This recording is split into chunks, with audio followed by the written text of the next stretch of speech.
Near mint condition, the home of collected editions. That cover's so awesome. Absolute format is the best way to own this store. Time to empty those wallets and fill those shelves.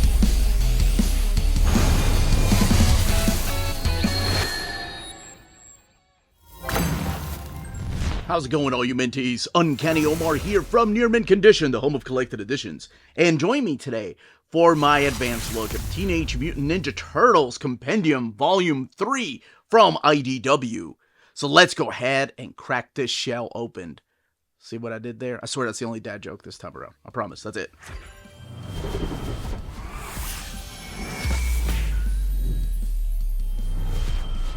Now, before going any further, a big thank you to the folks at IDW for supplying us with an advanced copy of this compendium. This compendium is due out in the direct market and book market on September 3rd or 4th, depending on where you get your books. Now, even though it says compendium, I do want to stress the fact that these books are oversized hardcovers, meaning that these compendiums, at least the Teenage Mutant Ninja Turtle ones, and of course the Lock and Key book, are the size of a Marvel or DC omnibus, to kind of get an idea just how tall it is, and then the thickness of the book. So there you go. And while I have it here, I did want to put it right next to the other two compendiums that IDW has released. There is a Volume 4 coming out, or at least has shown up in the catalog, but that won't be until next year. So here we go. 1, 2, and 3, Teenage Mutant Ninja Turtles Compendium, IDW logo. And let's take a look at the back of the book right here. Continue your journey following the early exploits of the Teenage Mutant Ninja Turtles. Here's some of the creators, and then of course concluding with the Shadows of Grey and the big City at War. So all of City at War will be collected in here. Now, City at War has been released previously in trade paperbacks, hardcovers, in 2 volumes of the Ultimate Collections, which we'll do an internal comparison here in a little bit when we open up the book. And of course, there's been adaptations of City at War. It is regarded as one of the greatest Ninja Turtles stories. Let's look underneath the dust jacket, but first, look at the flaps. We have this picture of Karai and the bio, and Kevin Eastman and Peter Laird. Even though there's a lot of different creators on there. There's that picture of Ralph. It's like a negative. The logo, Compendium 3 Compendium, and then nothing on the back. And something you probably noticed right away, it is a flat spine. All right. We are going to crack this book open and talk about the stories found in here and see if there's anything missing from this particular collection. Alright, let's go ahead and crack this compendium open. You have white end sheets. Title page, Teenage Mutant Ninja Turtles Compendium Volume 3. And some newer characters here. Table of contents, telling you where you're going to find each of the issues and who worked on each of these particular issues. For example, issue number 38 that kicks off the series on page 8 is, or actually that's page 6, sorry. It's done by Rich Hedden and also Tim McWeeny. And they did everything. They did the lettering, and they did the story, and they did the script, and they worked on the pencils and artwork. So this tells you exactly where you're going to find each of these particular stories and when they were originally published. So we are going to kick it off with that particular story. So this collects all of issues 38 through 62. I do want to say that this is the first compendium that doesn't skip any of the ongoing Teenage Mutant Ninja Turtles issues, which is nice to see because of legal issues, you know, sometimes the creators like Rick Veitch or Dave Sim can pull their stories out of the compendium, because during this time when it was printed at Mirage, that's something really cool that Eastman and Laird did. So luckily they were able to buy a lot of the rights backs and now own most of Ninja Turtles, like 95% or so. So we are starting it off with this particular story right here by McWeeny and Hedden. And I will say, coming out of compendium number 2, this one is just off the wall crazy. It's all the story about Raphael, how his stomach aches and he needs some more milk in the middle of the night. The rest of his brothers are having dreams, and he goes outside to go and milk the cow, because remember, they're still living at the O'Neill farm. So they're leaving this intact. That's how they spelled O'Neill in this particular issue. And it is very cartoony. We have a couple of space aliens that have come here to take over mankind because they're trying to get into a fraternity. And in order to do that, they have to destroy or enslave humanity, or I guess Earth. So They do a bunch of experiments. They end up getting tracked by the US government. The president gets involved. The military gets involved. And it all seems lost. And the cow, Betsy, ends up falling in love with a bull. Anyway, it's just so cartoony and so crazy. Eastman and Laird make an appearance through here because there is a lot of humor like that. A lot of Easter eggs. Some that I'm really surprised made it into the finished product. And I mean, this is an independent book, and it really feels like an independent comic book. This particular 3 issues. You get the Punisher and Superman back there. So that's how you kick off the series, but please don't let it think that this is what's going to set the tone of the rest of the book, because then we start getting some serious stories in here. This is the next story arc, and this is found in issue number 41. And this one is all done by Matt Howard. And it's all about the Turtles and Master Splinter dreaming. Leonardo dreams of just being a normal teenager and going to math class and fighting his teacher who becomes a monster, and everybody else is a turtle. And then we have the dreams of Raphael, who dreams that he's inside of a comic book, so he's fighting some comic booky-like characters.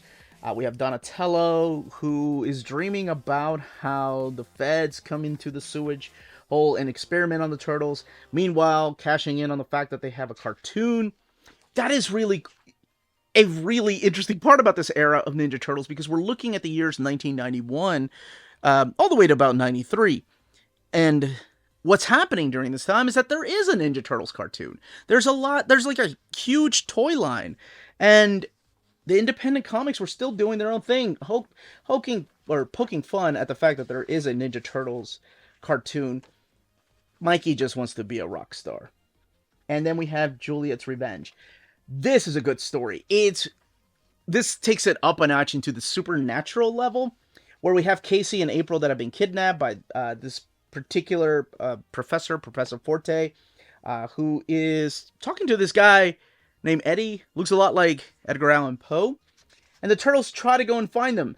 And then they run into people, like real life people like Bruce Lee or Robert E. Howard and Mae West, and I believe this is Leonardo da Vinci right here. I'm surprised he did not use all of the names that the Turtles are based on to show up through here. Now, there is a reason why it has supernatural elements, and who exactly is Juliet? Well, she plays a part in this because she's getting revenge on somebody that she loved so much, and that happened in the past Turtle issues. We have this story right here. This one's really... I'm not going to go through all these, I promise. I really want to, though. This one's really cool. And this particular story is how the Turtles end up traveling back to medieval time. And they have to fight characters like Grendel and a couple of other surprises. And the art in here is killer. Love this artwork. And the story is written by Paul Jenkins. That's who does this particular story. A.C. Farley is the artist of this medieval story. And then we go to the next book right here. This is the one that's done by Rick Arthur. And it reintroduces this character of Lysindra, who was first introduced in the pages of Turtle Soup, issue number 1. And the reason I know that is because there's little footnotes by the editors. That's not collected in this. And I don't think it was collected in volume 2. So she has previously appeared before. And it's somebody that Raph just has a close connection to because he wants to defeat her. He feels shamed and getting defeated by her. So he's training to defeat her one day. She gets attacked by the Foot. But what she really wants is to just be with her brother and just kind of reconnect with him. Whether we see her again or not, I don't know. Because I haven't read anything really past City at War. This is the return of Leatherhead. Now, in here, we do see the return of some foot soldiers that have been defeated in the past. And he ends up taking them in as his students. And I thought that was so compelling of just this particular character. Because in different incarnations of the character, he does, there is very similarities to him. Because he does have arcs where he is a good guy, and then arcs where he goes back and being a bad guy. But no matter what incarnation of Leatherhead, I've always liked the character. Mask is the return of Renette, who takes the turtles on an adventure to fight against this master. And there is a twist as to who the master is, but he has his own apprentice. This is Chote. So they have to travel back to feudal Japan and help this particular town out. We do have the return of the superhero, or at least he claims to be a superhero, Nobody, who's a cop during the day, and at nighttime he is the superhero named Nobody. Now, Casey makes a big mistake in this particular story arc that leads into a two-parter. And it's him just trying to find himself here with the help of the turtles and running into Nobody during the daytime. And then we begin the city at war. Now, this is the big return of course, Eastman and Laird to their beloved characters. And the first issue, I mean, right off the bat, the first issue is nothing but a silent issue outside of the news reportings that is going on, talking about not what's happening in the city, but what's happening in Russia during this particular time. But it does reflect on what's going on or what's about to happen in New York City. And it is a huge attack. And it all has to do with what the Turtles did in the past in Volume 2 of this particular compendium collections. And what did they do? Well, if you've read it, you know exactly what they did. And now here comes the Foot. So the Foot is just running amok. They're trying to fight over territories, and they're destroying the city. Like in the first issue, in the first city at war, there is a huge explosion that happens, and the Turtles feel guilty, like they were the cause of it. Because it's kind of like Hydra. You cut off the head, and then, well, you all know that. They feel like because they took down the leader, now the rest of the Foot Clan feels like they can take over. So things are explained later on as to what's going to happen to the Foot. But what makes this such a good story is that while the Turtles, the whole time, throughout this entire compendium, have been living in the O'Neill farm, you know, having adventures, sometimes goofy like the Alien Adventures, and sometimes really serious, and we see returning characters coming back. But in this, it's like they have to be held accountable for what they did. April and Casey part ways. Casey returns to the city. April goes to California to be with her sister Robin. Her father is sick. And Casey ends up connecting with this young lady, Gabrielle, or Gabby, as he likes to call her. She's a waitress. She's expecting a child. Not his. She makes him aware that it's not his. She's 4 months pregnant, working at a bar. Not a waitress.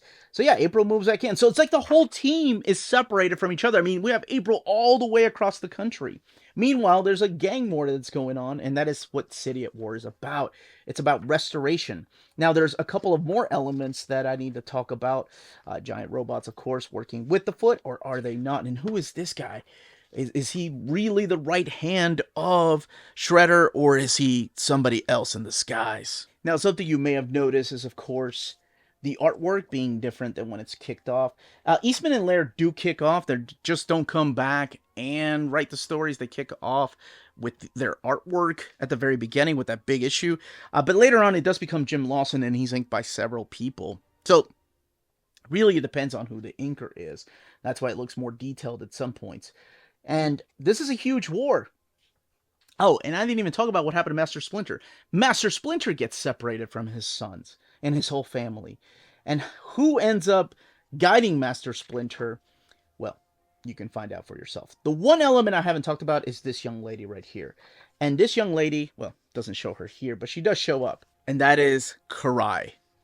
Now, Karai is a little bit different in the comic book adaptation, or the original stories by Eastman and Laird, than you may have seen in later adaptations. She is still part of the Foot Clan, and she does end up coming to New York City to restore order in the way of the Foot. Because Orokosaki, well, he's no longer in charge of the Foot Clan, and to find out why, you can read the second volume.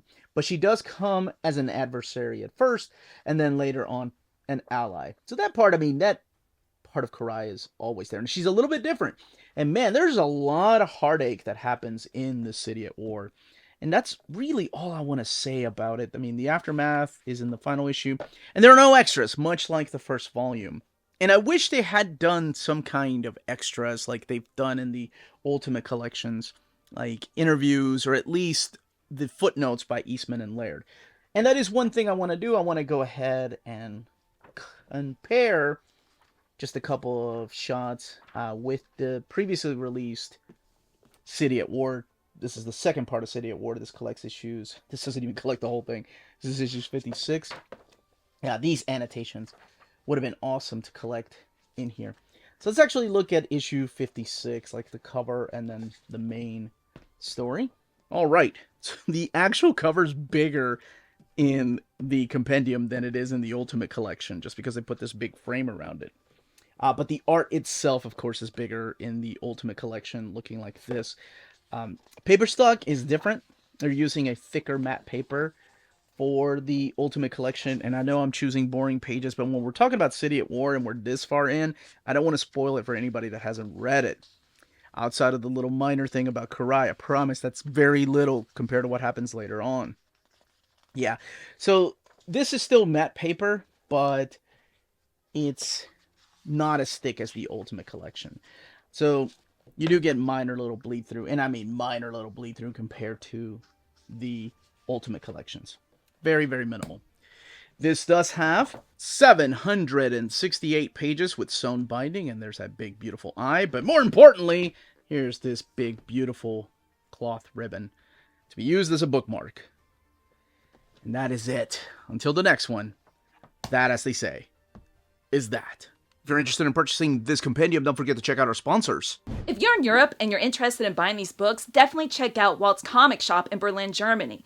They have the cheapest pre-order prices, flat shipping rate of €12 for all EU countries, emails answered within 24 hours, waltscomicshop.com, and you can use the code nearmintcon at checkout and get free shipping for all EU countries with your first order over €40. That's Walt's Comic Shop, your reliable source for omnis and premium collected editions in Europe. Ding! CheapGraphicNovels.com, your online home for graphic novels and collected editions up to 50% off cover price. They have excellent shipping and prompt and helpful service. Check out their bargain deals for up to 90% off cover price. And don't forget, the CGN also takes pre-orders. That way you don't miss out on the hottest releases. And they are currently running a special promotion for you Minties. If you're a first-time customer, after receiving your order confirmation email, reply back to that email and let them know Near Mint Condition sent you their way. They will then apply a free shipping promotional credit to your next order in the US. Cheap Graphic Novels, your source for the hottest books with the kind of deep discount, quality shipping, and customer service that will keep you coming back for more. And that was the content, the page count, and build of this book. Let me know in the comments down below if you are picking up the Turtles for the first time and reading these stories and not knowing anything about them. Or if you've read some of the stories in here, like City at War, or if you've read the entirety of Ninja Turtles. If you have any questions, leave those down below. Don't forget to smash that like button, subscribe, and ring that bell for notifications. Everyone stay healthy and safe out there. Much love.